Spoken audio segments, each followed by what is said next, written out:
Hello guys! In this video I'm going to show you how to set downloads on the Everand application. But first of all, I just want to mention, please don't forget to subscribe to our channel, because at 100,000 subscribers we are going to show you our YouTube revenue statistics and growth strategy, how to make money online. So let's jump into it.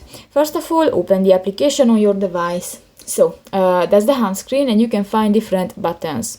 New, just go to the lower bar, tap to the last button, the account at the lower right corner, and new, just scroll down and you can find the downloads option under the language preferences. Tap that, and here you can find the clear cache. Click that, and if you want to manage your downloads, click to the manage downloads button, and that's it. You can check that your download files. So that's pretty much it for this video, guys. See you in the next one. Bye bye.